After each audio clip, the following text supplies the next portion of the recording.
that's just how I go into the world, essentially, of how we would create change in the world. But he calls himself a recovering venture capitalist. Wonderful. So thank you. This is another episode of My Journey to Impact. And today we have Julia Zhou on the show. No pun intended with that rhyme. That just happened. What we do here is we explore how practitioners in the impact field found their way towards dedicating their life to impact. And this is a obviously personal journey, but we hope that this is inspiring for others to follow that journey and see that it's not only needed to have more practitioners in that field, but that it can be very, very fulfilling too.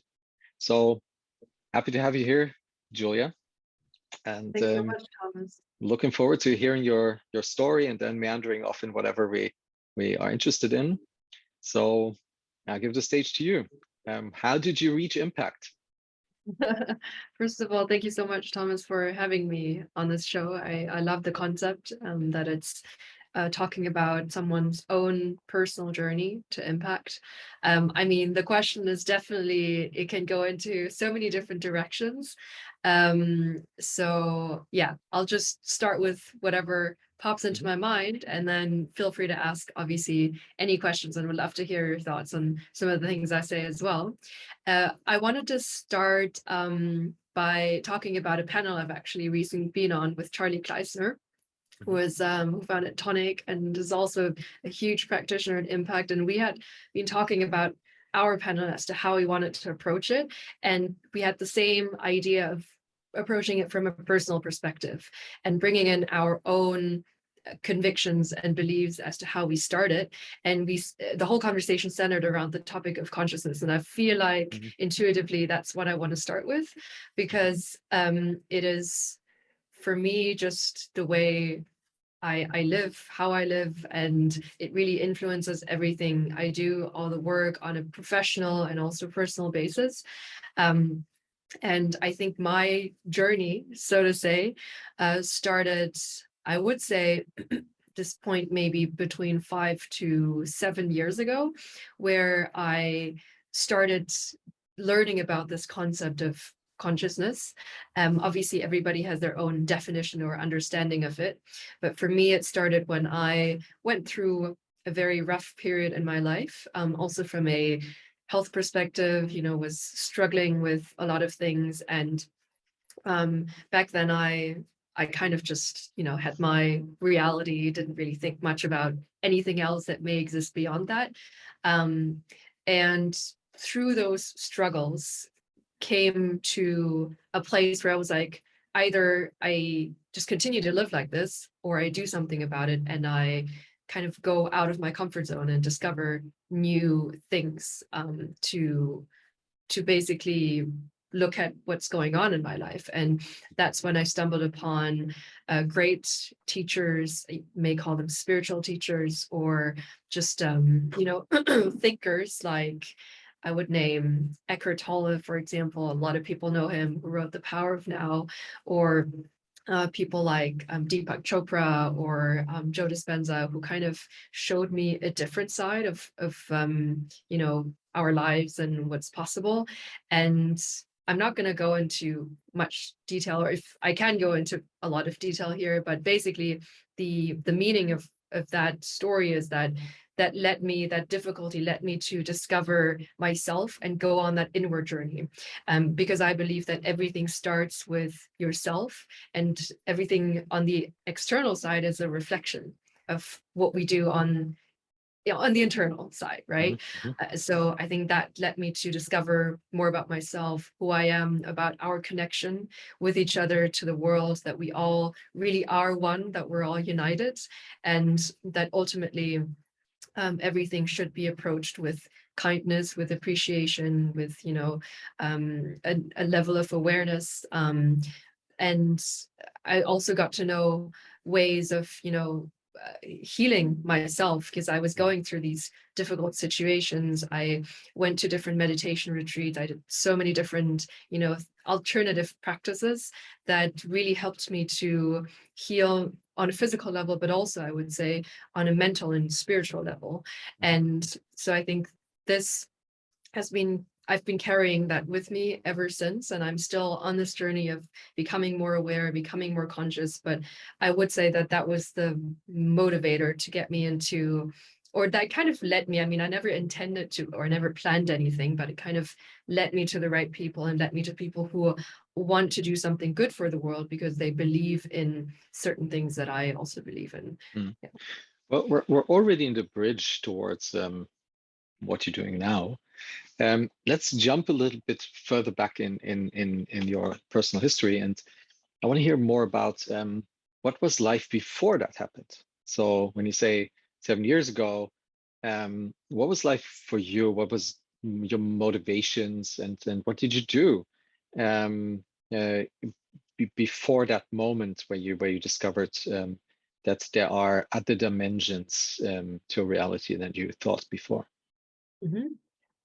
I think before, so I was at university at that time. And I think for me, I just, yeah, as you say, wasn't really aware of other dimensions, other aspects of life. So was mostly concerned about, I would say, the material reality that I was living in, and also I would say was a bit more attached to my ego at that time. Mhm. And yeah, was definitely not um, did not have clarity on what I wanted to do in my life. And I think that was also one of the reasons why I eventually had all these health struggles, because I was living in a rather unconscious way. Also, the way I treated my body and the way I guess thought about things from a mental perspective. So I didn't think too much about impact or what we can do in the world. It was mainly about, all right, what am I going to do? What is Mhm. going to be best for my career, and what does society want me to do? I think that was a big thing, is like caring a lot about what people thought of me or what society thought about me, and what society thought was the right thing to do, of going into a certain career, or everybody at that time was like, everyone wants to become a consultant, and so you should become a consultant too, and you should just go down that path, and then you make a Mhm. lot of money, and it's that kind of that typical story. um so I think that was So, my so mindset at that point. what were you studying at the time? I actually studied a pretty alternative degree. It was called liberal arts and sciences.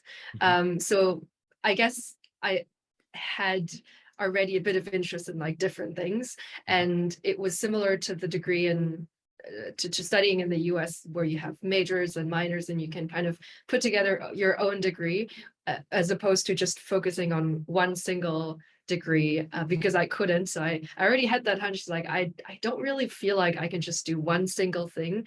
I want to learn a lot of different things. And so yeah, that was the degree I chose. And you have certain directions that you choose, such as business or economics, but then you can choose a lot of other things on the side, and you also have to learn about history and political science and philosophy and philosophy of science and all of those things that teach you how to think critically. So ultimately, I think coming out of that degree, I learned how to think critically and how to question things, and instead of just having expertise in one specific area. Mhm. But you went into that so already with a hunch, but you went into that with a idea about a career that you had at the time. I at least that's what I heard from your earlier statement. Um, when you look back at when you started studying around that time, um, what was your idea about how you would live life? What did you aim for? You mean when I started Hmm. with my degree? Yeah.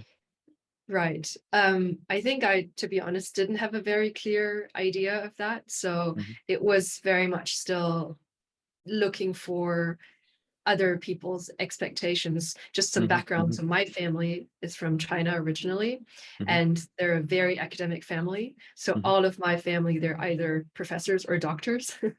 And so very successful academically, very ambitious. And so I guess there was also a bit of that expectation of how am I going to continue with that? And am I going to step into to that as well, or am I going to do something different? And so I think it was a bit of that, the beginning of, figuring out what my path is, and that my path does not necessarily have to be a continuation of my family's path necessarily. Yeah. And I think a lot of other Asians would probably resonate with that, because it's a very Asian thing, I think, to have that academic excellence ingrained in you, and to have very specific paths that are probably seen as better ones opposed to other ones. Now, I've never done a gene test, but I think the majority of my genes are Caucasian.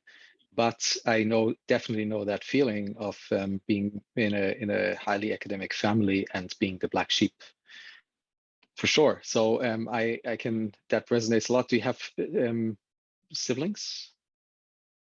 I Or are do you? have a brother who is now becoming a bit of a climate activist. So he is also walking his own path. He is going into politics and doing things to fight for climate change. But yeah, so I think both of us are probably a little bit like black sheep, but increasingly being accepted for it. Yeah. I mean, I'd love to also hear about your story of, how you, I guess, digressed from maybe what your family has traditionally been doing or expected. Well, I'd like to keep the focus on you for a while here today, because um, there's still a lot to be told. Um, so you went into that with the unclear expectation. There is something that society and family wants from you, and you need to fulfill that. And at the same time, you found an elegant way to, based on your hunch, to already one step into your personal story, right? Away from the expectation by choosing liberal arts, and the way you described that. But then reality hit, right? So something was wrong. You felt it viscerally when you described that. It reminded me of how we feel that something is wrong with the planet and with nature, and needs healing. So can you go a little bit into that? You use the word healing as well. What did you need to heal from, and how did that feel to heal from it? That's a really good question. What comes to mind is that I believe that we're all holistic beings, just as, the entire world is not just the physical earth. So I believe that we have a physical dimension. We obviously have our mental dimension. I also believe we have a spiritual dimension, and that we need to be aligned with all of those different dimensions of who we are in order to be healthy, I would argue, right? So there are a lot of people that might be eating a very healthy diet, but then on the other dimensions, they're not doing very well and they're still sick. So I believe healing for me started with recognizing that all of that belongs together, and that one cannot function without the other. So there were times when I was just purely focused on my physical health, but maybe I would say energetically I wasn't really aligned. So I think it started with that recognition. Mm-hmm. And so what are the dimensions in there? So is it body, you mentioned, mind, I think we touched on, and somehow also what I would call soul. So how do you look at these three dimensions of the self, and in the process of healing? How does what's your perspective on these, and how do you think they can be nurtured into healing? Mhm. First of all, I think they're all interconnected, so they do Mhm, influence each other.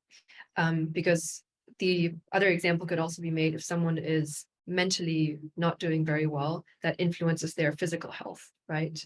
mhm, So I think I started looking at what I would do on each of these elements. And for me, it was almost discovering each element on its own. So it started with the physical, with the body, and I did go to so many different doctors. I first went to traditional Western medicine, mhm, and that mhm, helped me to a certain degree. But then I believe that, especially when it comes to chronic illnesses, sometimes Western medicine just isn't enough, even though it is great for a lot of illnesses, acute illnesses especially. mhm, And that's when I started discovering other modalities like traditional Chinese medicine. I discovered Ayurveda. I actually went to southern India for a month and lived in an ashram, mhm, and went through their whole panchakarma treatment. It's called. It's like a detox, very ancient detox treatment, and learned with the guru about meditation and yoga and all of these things. And I think that was my entry point to discovering that part of the physical body, also a little bit in connection with mind and soul, or mind and spirit. And I did feel much better after I did these things. And I would say it was part of that, I would call it awakening process, but that only led me to discover more. So then it was like, okay, there's this physical element. I completely changed my diet. I went fully plant-based. So mhm, I've been ever since then. And primarily for a health reason, that's where it started. But then also, obviously, just on a side note with that, recognized, hey, like a plant-based diet has a huge influence on our environment as well. And just ethically speaking, it's also a really big thing. So I guess, that led to that as well. But then in terms of my mind and my soul health, um, really looked into meditation as well, and beliefs, and like our connection to the world at large, and looked followed teachers like, I always mention Dr. Joe Dispenza, who also mhm, talks a lot about the connection between mind and body, and how our mind actually influences our body way more than we actually think, and that our minds are so powerful that it can even heal diseases that might not have been healed on a physical level. And so I went to his retreats in the States and Mexico, and just started discovering all of that, and eventually painted my own picture of, you know, the interconnection between these different elements. Yeah, mhm. that would be my answer. Um, well, what what comes to mind is more or less a strengthening your arguments, and a story that I experienced about half a year ago. Um, and About half a year ago, my mother died, and it wasn't sudden. She was ill, and I was there 2 weeks before her death, and I asked her about worldview changing experiences. So in the same category as learning how to read, right? Once you suddenly from literally one moment to the next understand how you put these weird lines into words, it's like somebody switches on a layer in Photoshop, and all these things appear in the world, right? You could not see them because they did not make any sense to you, right? some some lines on something, well, could be anything. I'm not noticing until I can interpret them properly. So I asked her what other experience she has had in her life of that quality, and she said that she was having one right at that moment, which was about the interconnectedness between body, mind, and soul. Because she said, as she feels that her body is fading, she can also feel that her mind and her soul are fading. And then I asked her, "What is the soul in that picture for you?" And she said, she gave me the most precise answer I've ever heard. Um, anybody on that question, which is the soul is for feelings, what the mind is for thoughts. And that makes it really, really practical, both of these things, and really resonate with what you said. And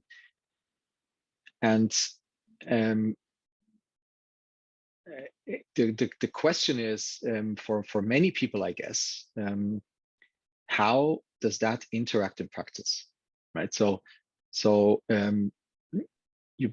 what does mindfulness actually mean in your everyday activity of life, in the interaction with the rest of the reality, and how does that actually change you, or the parts of this triad between body, mind, and soul, to support you as a whole being.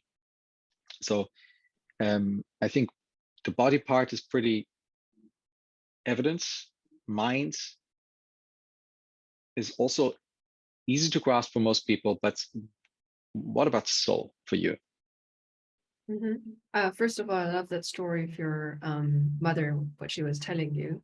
And I do hear a lot about stories of people shortly before they die realizing these kinds of things. So that's very nice to hear. So just reiterating, so you're saying, how do you translate these three, the interconnection between these three into practical life, especially looking at the soul element, or maybe Correct. consciousness? That was what I was asking. Right. So I would say, maybe reiterating Eckhart Tolle's words, everything is about being present. And I think that in itself is us being aware of our soul, and for that matter, or of us, because I believe that we are more than obviously just our identity as Thomas or Julia. And so just being aware of us, just literally just being and living here. And I think that presence transcends into everything we do and how we interact with the world, because I fundamentally believe that a lot of problems in the world are caused by a dissonance between, I guess, people and their identity, or them thinking they're being attached to their identities and being attached to their egos, for that matter, and believe that a lot of difficulties arise from that. And so I think the first thing is just becoming aware and becoming more conscious, and that again automatically translates into the interactions of me being more present, and thus being more kind and more understanding and more empathetic towards all the people I speak to, and also being understanding of what the world needs, because in some cases there are still people who don't really recognize the difficulty or the challenges that are associated with climate change, right? But I think if you have that level of awareness and presence, then this will be more than obvious to you, and especially your relation to the world and your responsibility in that sense for the world. So I think that really is what I would describe as, how it translates into the practical world. And as I said at the very beginning, I think that everything is more or less a reflection. And so what I work on in my daily life, I think, is ultimately a reflection of how I also interact with myself, or how I live, internally, if that doesn't make any sense. Well, that's actually beautiful, because it's leading to my next question, which is about so 7 years ago you were led to that journey of beginning to open up to more dimensions of interpreting the world, and that obviously led to something, right? And I guess that in the beginning it's not straightforward or easy to integrate that new understanding with the rest of the world around you, and that you have to find ways of finding the right mirrors, if you talk about reflections, to set up around you to actually turn this into something that uh, amplifies itself, maybe, and that can actually stand in a world that does not see or even accept all of these dimensions that you're seeing very often, especially in the field that you're in, right? When it comes to finance, it's usually very driven by the mind, and not so much by the soul or and the body, right?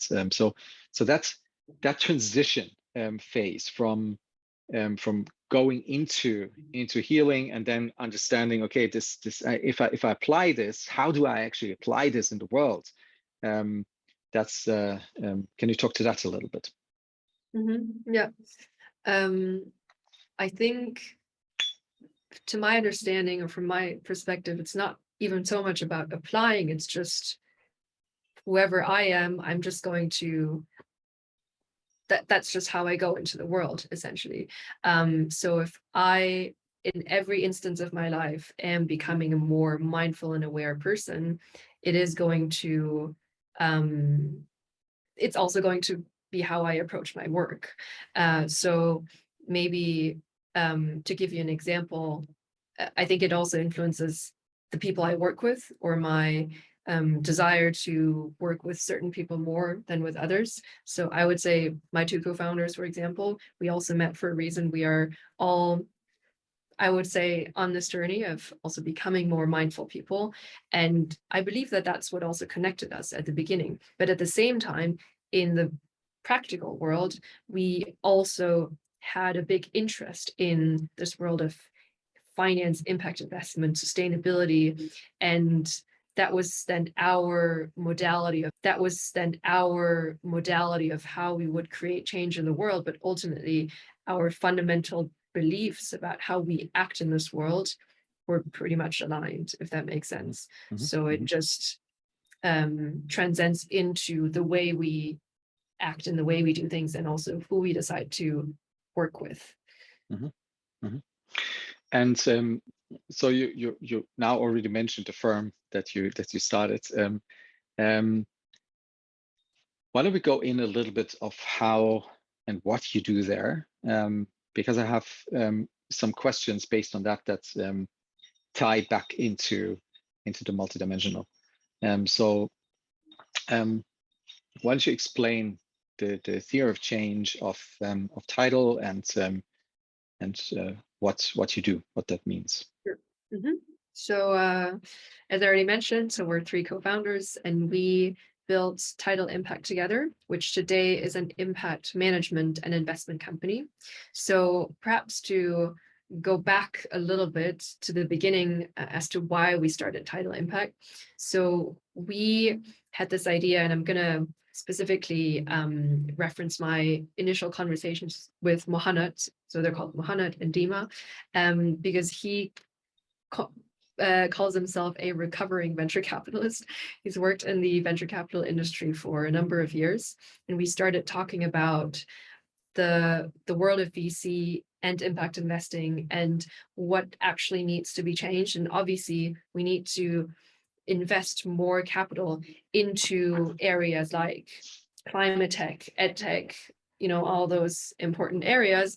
But then we also need to change the way we finance those companies, because ultimately we need to break away a little bit from that old model of thinking from a purely profit maximizing perspective, because that might be a bit paradoxical, I think that's the right word, to creating long-term change. Because we were like, we need to create long-term change. We need to enable companies to create change over the next 10, 15, 20 years and longer. So we cannot possibly force them to create a really quick return within the next 4 to 5 years, because that's how the system functioned, right? And so we started thinking about how we could do that.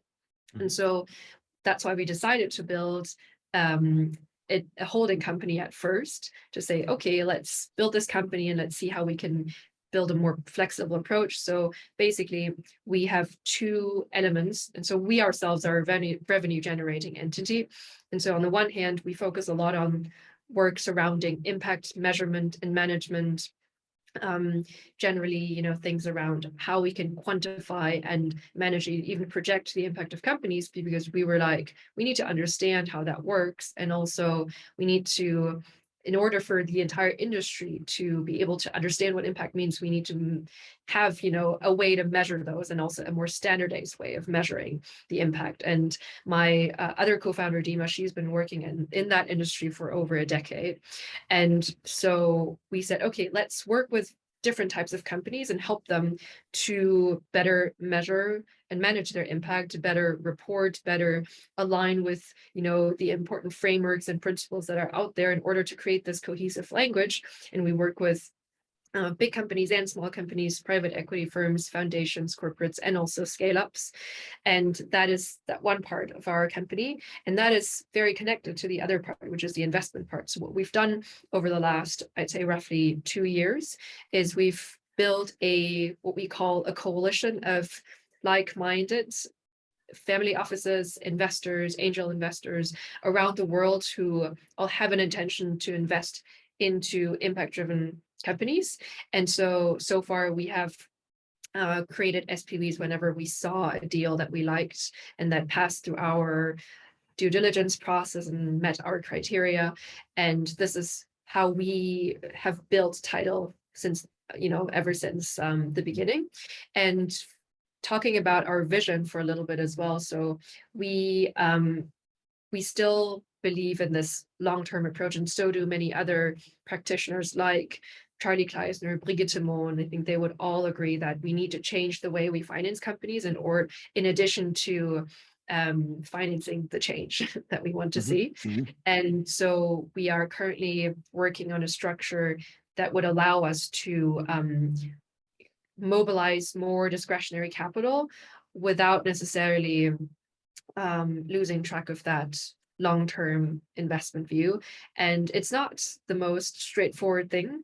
So we might start out with a commonly, used model. We might start out with a fund, turn it into an evergreen fund, and do something else. But we're currently in the works of structuring that.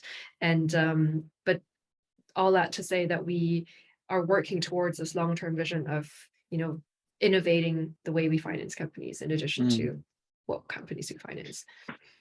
Now that's dearly needed, right? Because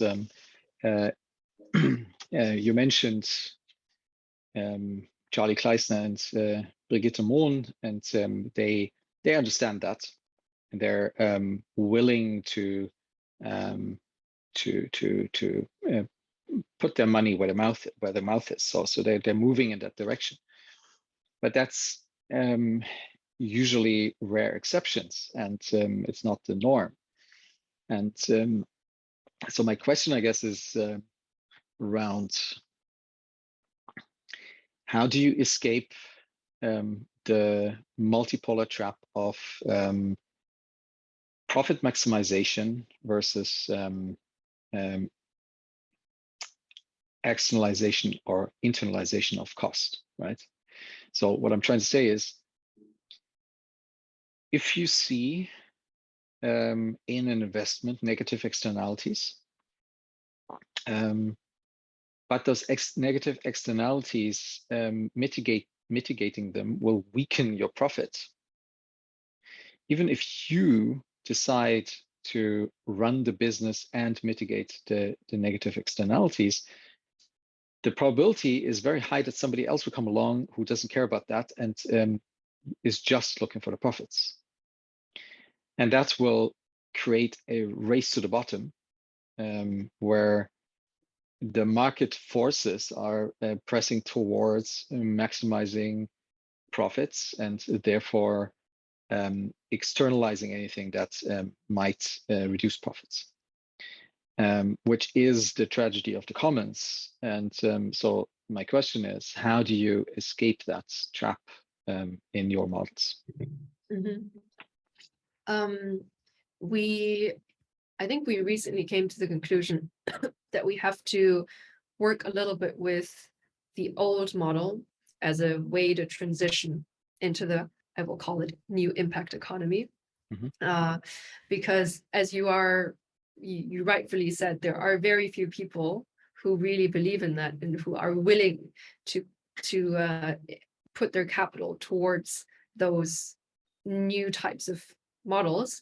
But we need to mobilize more capital nonetheless, right?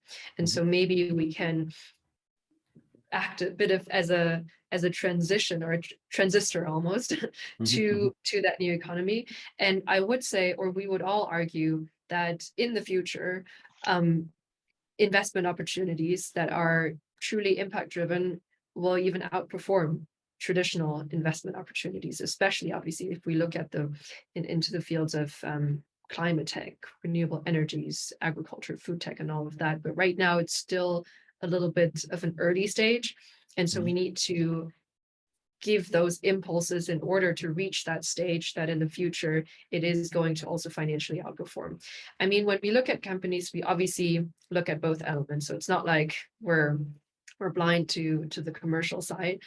but I think it's also in terms of how we approach the company. So, for example, our first investment we made in a company called Natural Fiber Welding, which is a materials startup in the US that created the first 100% plastic-free leather alternative. They also Mhm. have a very super sustainable cotton alternative and other materials. And they also demonstrate very strong commercial success. Mhm. But again, for us, both need to be there. And also, when we speak to the founders, we say we don't necessarily expect an exit, which a lot of traditional investors will do, right? And so we say, Mhm. how about we talk about a dividend payment structure? So in case Mhm. the company becomes profitable, there is a way to return the money to investors, which is our Mhm. way to give companies the time that may be needed in order to create long-term impact and in order to also bridge that gap potentially if that is needed to get to that stage of big commercial success.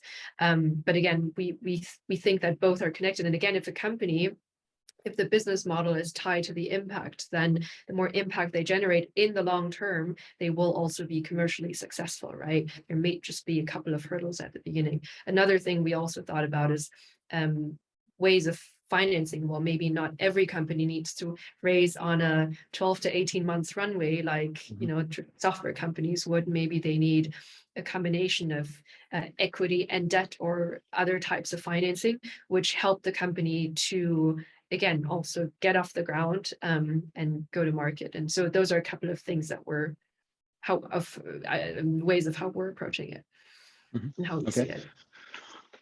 Um, so what's I think I understand.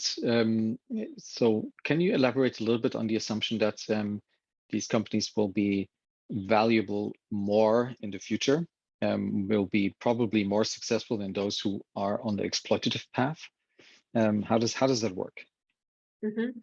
I think and again, it's obviously we cannot predict perfectly into the future, Mm. but just given how the general movement of capital is going. So we can already see that there's more capital going towards those impact fields. I mean, most prominent probably climate, because that's a huge issue, and generally, I would say the maturity of the market as well, because there is. It's pretty obvious that if we don't accelerate our activities within the next 10 and 15 years, things are going to not look very great for us. So even now, when we look at bigger corporations being scrutinized and being punished, right, for not integrating ESG, that alone is already fostering, I believe, the movement of more capital towards these areas, looking for solutions that can help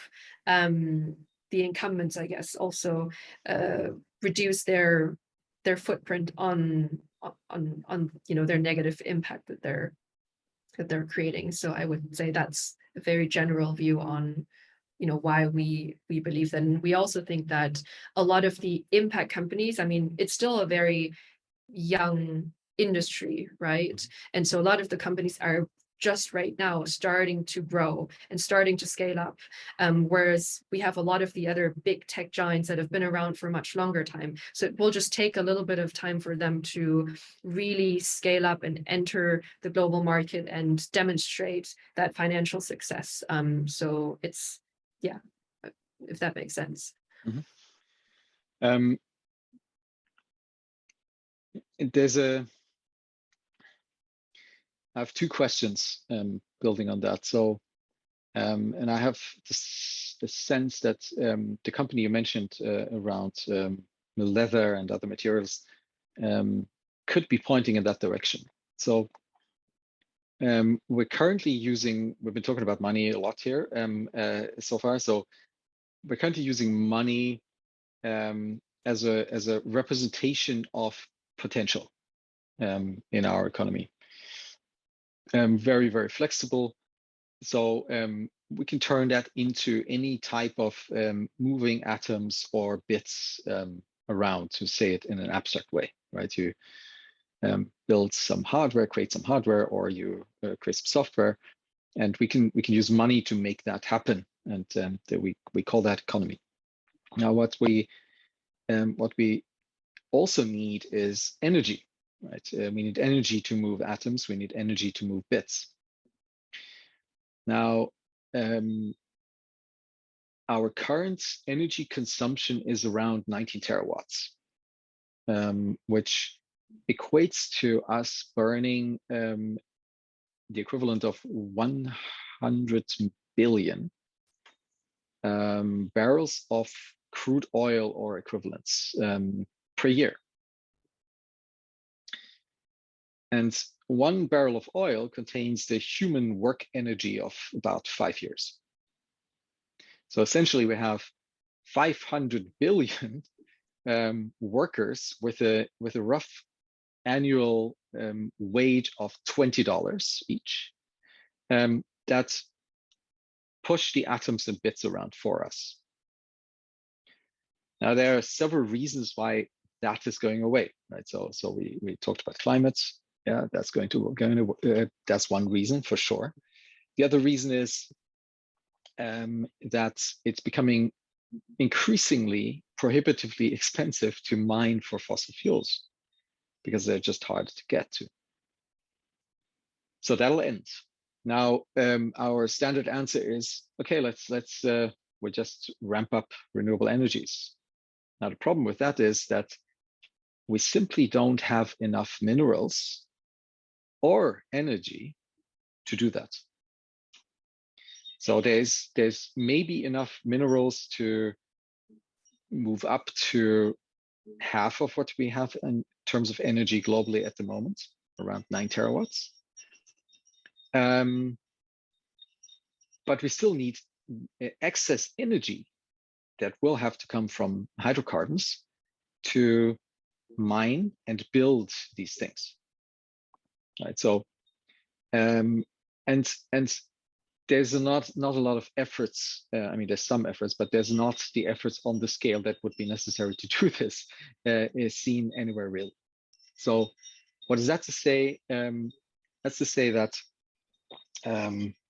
in the time frame you mentioned, 10, 15 years, we'll probably pass the point of peak energy, right?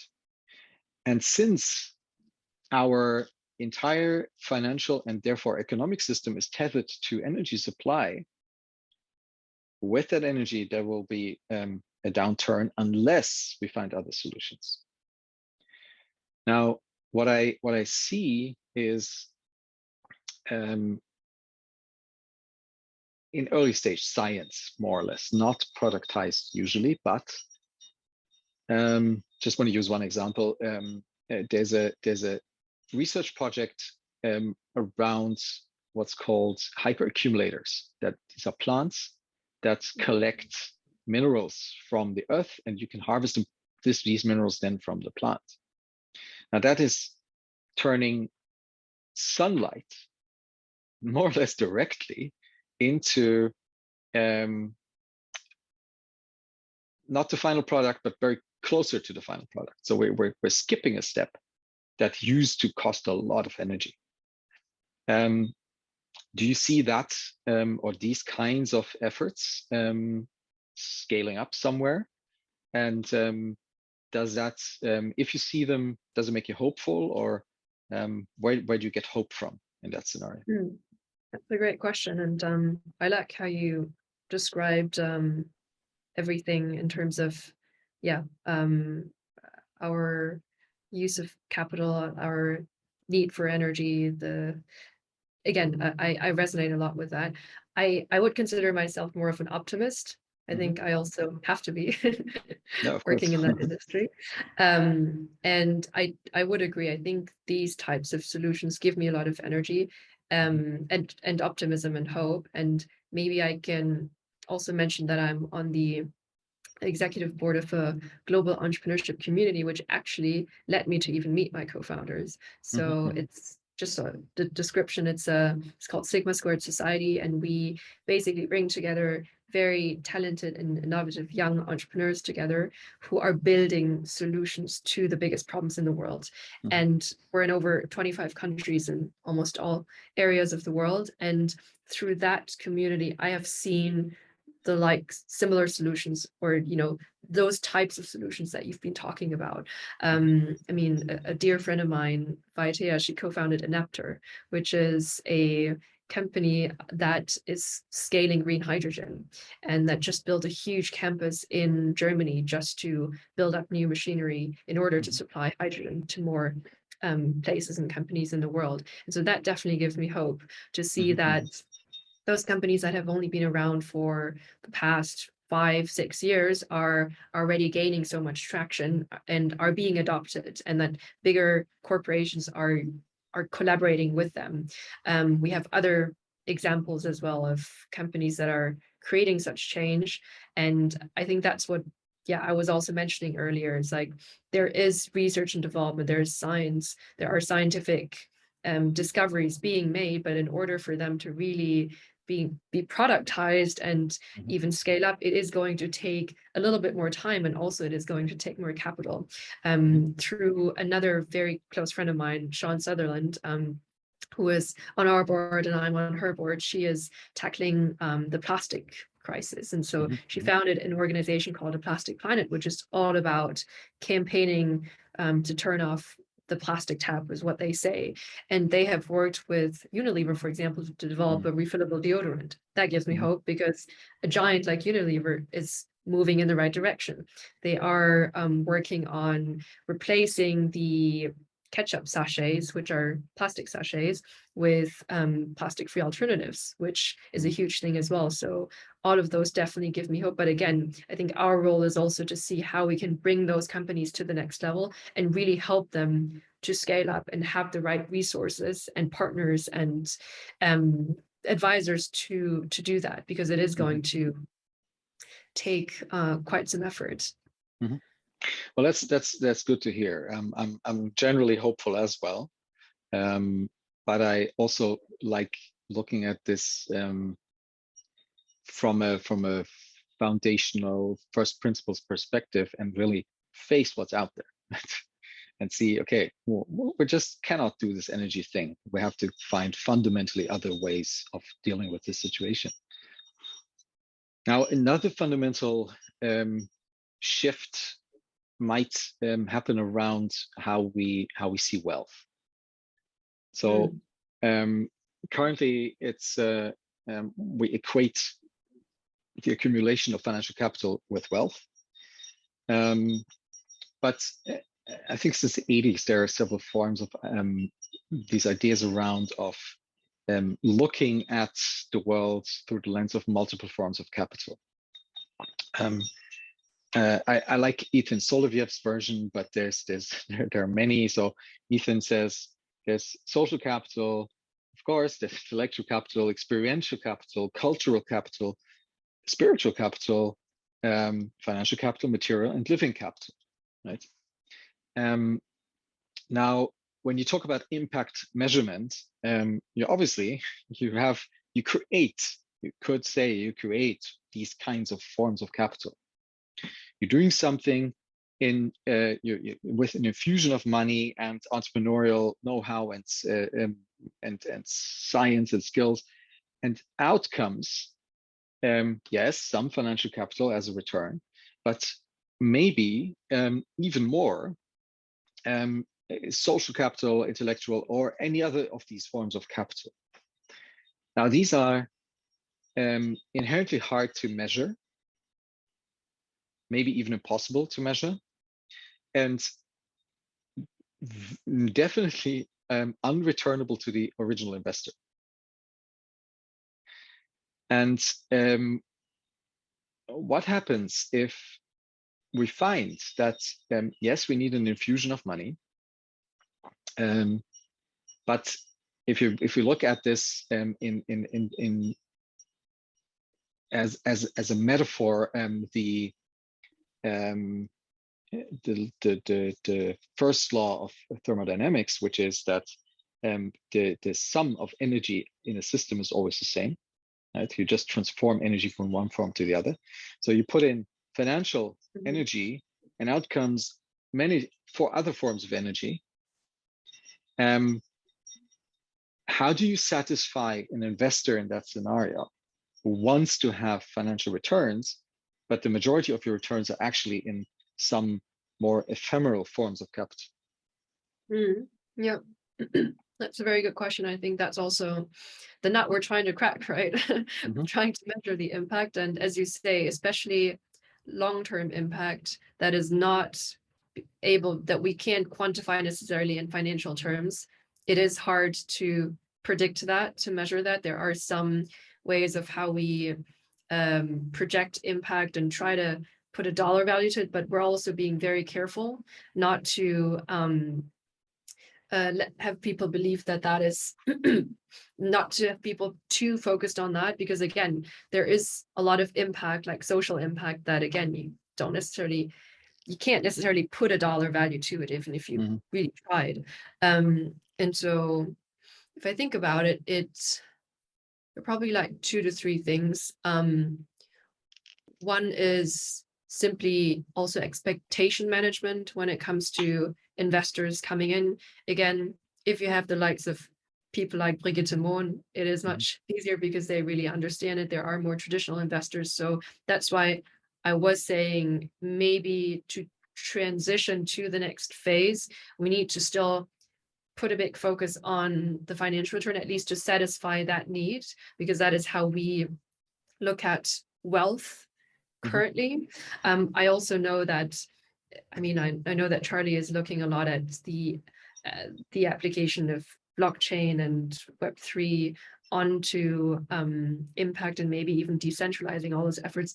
I'm not saying I'm an expert, by no means, but again, I'm very curious to also learn about those modalities to see how we can even approach it from a very different perspective.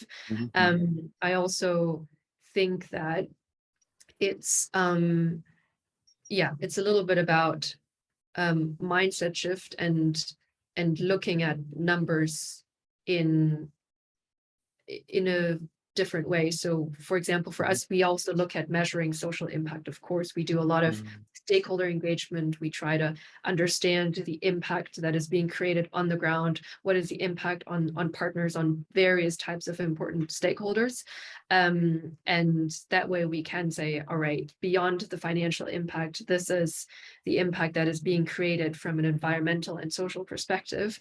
But again, we also need to measure that over the long term.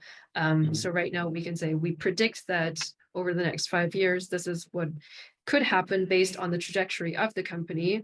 But again, there will be a lot of indirect impact also happening. So it's our job, it is going to be our job as well to capture that data and to try to create a more cohesive narrative to then say, in addition to the financial return, which might be a number X, there is that impact as well, and that could be valued at X, but then look at all the maybe more qualitative outcomes that have happened. So it might not be the perfect answer, but I'm trying to say is that it depends on the expectations, on, I guess, the way we look at numbers, and also the data that we gather over time in order to craft this cohesive narrative, ultimately to balance the two.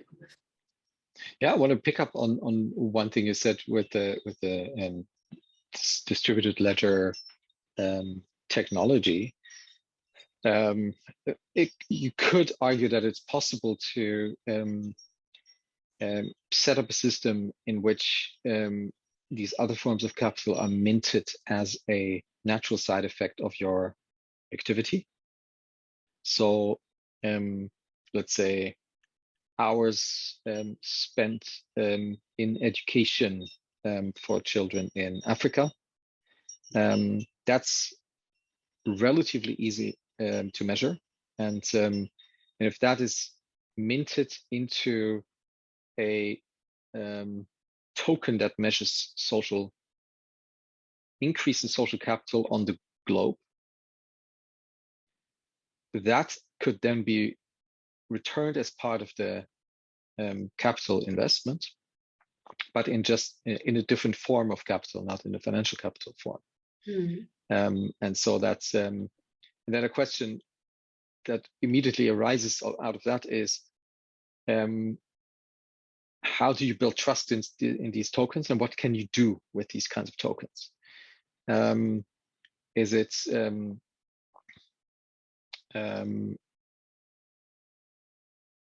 yeah, well, that's a long discussion, but I think that could be an interesting a way to deal with impact measurements and cracking the financial diminishing financial return nuts that we have to crack in order to provide enough money into the system.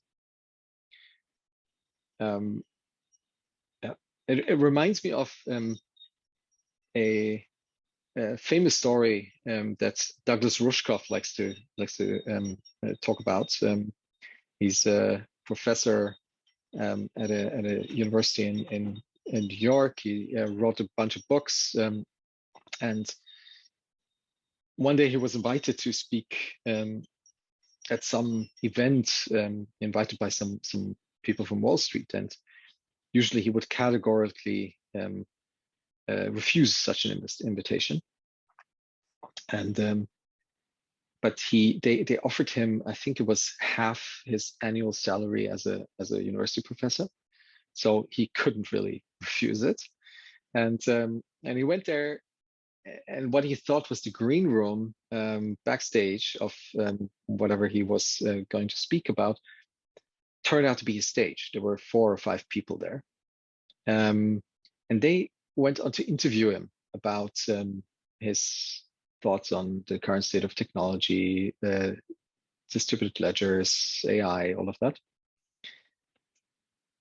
And after about 2 hours, he says, they started unpacking their real issue, which was they were worried about when the event happens, and the event stood for any cataclysmic thing that happens to our planet or civilization. And there was no doubt about that something would happen, but only when. So when the event happens, they said they were all prepared. They had their bunkers and their private militia and all of that.